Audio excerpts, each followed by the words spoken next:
Thank you very much, Ambassador, for the question. I think here perhaps I would want to react to two major issues in that question.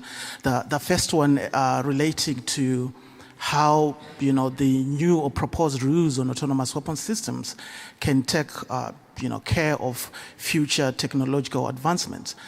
I think I would want to start by saying that the norms that are going to inform the new treaty on autonomous weapon systems, norms that come from international law, international human rights law, international humanitarian law, are enduring and timeless.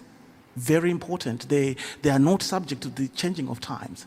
So I would rather actually phrase it by saying any future technological advancements need to align with those principles. The other way around of saying, how can those existing norms, as she was saying, try to accommodate potentially harmful technologies? The second point in terms of what is normally mentioned to say, well, compliance, enforcement issues, challenges. I agree. As they will say, a law that is not, enforceable, pro tem for men, a harmless thunderbolt. I understand those challenges. Yet, I think I would want just maybe to mention here a good answer that was given by the African Group of States on Disarmament in their statement in 2018, I think it was in April, where they say we would rather contend with challenges of how to enforce that law than not having that law at all. So that's where I would want to end on that particular note.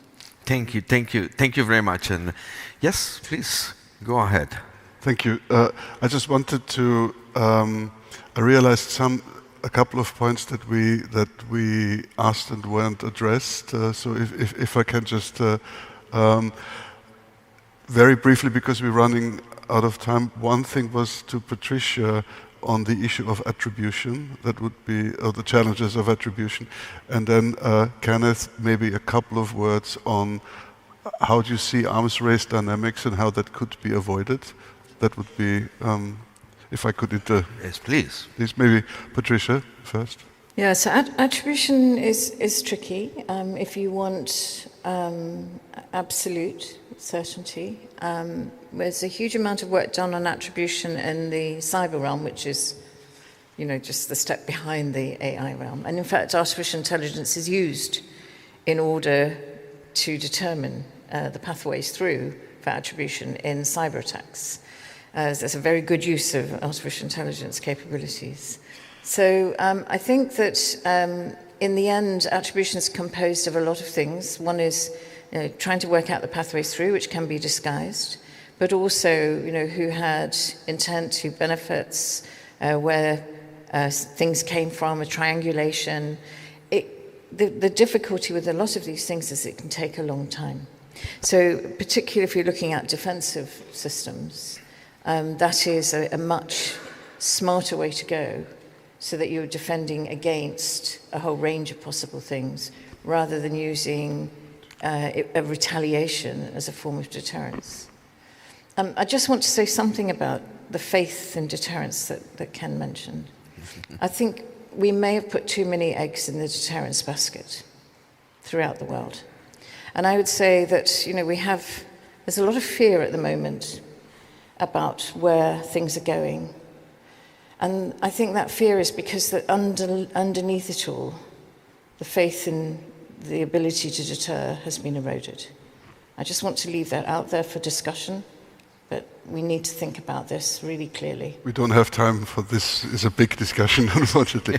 Maybe Kenneth on the arms race. Yeah, sure. It's a shame because it's a really interesting point. I personally believe we're in an AI arms race. I know it's a point that's sometimes debated, but it has some of the characteristics of a classic arms race for me. And I think some of the driving forces behind that are the degree of uncertainty about where AI is going and the potential change in military power that is consequent on instrumentalizing that AI. I think those of you that or those of us, I should say, that are in favor of international regulation and perhaps even a prohibitive treaty on AI weapons have really got their work cut out because of this arms race dynamic. The nuclear analogy has been made, but there are some profound differences when it comes to AI. There's the feeling that a small qualitative difference in your algorithm can have a disproportionate effect on the battlefield. That's a strong incentive to keep innovating as hard as you can. There's the low signature of AI. It's really hard to tell what potential adversaries are up to, what their capabilities are, before you find yourself up against them on the battlefield. It's extremely easy to defect, or relatively easy to defect, from any treaty regime that you might come up with. And then there's the definitional issue of what it is that you might be hoping to prohibit with a treaty as well. And then the last point on this that's driving, and this is the nuclear comparison, that's driving this arms race dynamic, and this is a debatable point. I would characterize broadly thermonuclear weapons as a defensive weapons system because of the concept of mutually assured destruction. And I would characterize AI with its scale and speed as leaning more towards an offense-dominant technology. Offense-dominant technologies put you on a hair trigger because you're worried about the first mover advantage that a capable adversary will have. And that, to me, is the really challenging issue when it comes to arms racing. Is an AI arms race an autonomous weapons arms race, or do we need to be a little bit more precise there? I think it's broader than that, because AI is a military technology more broadly than the final trigger puller of a weapons system, and more broadly in national security terms even than defense. But that's certainly part of it. Mm-hmm. Before we move to the questions from the audience, there was one question we wanted to ask all of you, but because we over time we would ask for very brief answers. So if we are approaching a moment where there is momentum for the regulation of autonomous weapon systems, we just wanted to ask you, how can we build on this and make this a reality? And what constituencies would be relevant from your perspective for addressing all the aspects to regulate autonomous weapons? We have broadened the discussion here, I think, with many different stakeholders, but really the question of constituencies and how can we build on that? Very brief answers, please, from all of you. Maybe starting with you, Emilia. Thank you. And I think the point you made before was a great one on autonomous weapons versus AI. We need to remember that AI is not a monolith, and how AI is used in the military and decision support systems and command and control is a topic that warrants a lot of conversation. But I think systems that can engage and target human beings is a pretty discrete thing that we can handle on its own. And the challenge in AI in all domains, civilian and military, is how do we break this off into chunks that we can manage? And I think the prohibitions on targeting people is a very clear one. To the point you made of where do we go from here, I think we have everything that we need. If we all agree that we don't want to live in a world where algorithms decide to kill people, we have what we need to move forward and ensure that we do not live in that world.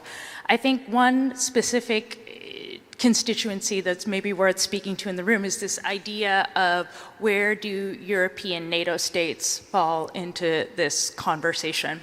I think we do see a reluctance to engage or agree to rules that sort of the superpowers that be would not initially choose to engage with. And that effectively allows Russia to dictate the world order. We recognize that in all likelihood, some of the major superpowers like the US and Russia and China may not be the initial signatories of a treaty. And that's okay, because from a strategic perspective, that should be the price that we're willing to pay to safeguard our future. And points been made on the panel that defending yourself against these systems is a very different thing than actually having these systems. And we've seen this before with the landmine treaty, right? The US did not ratify that treaty yet in modified behavior. So I think step one is getting a treaty, and step two is having other countries align with that global norm.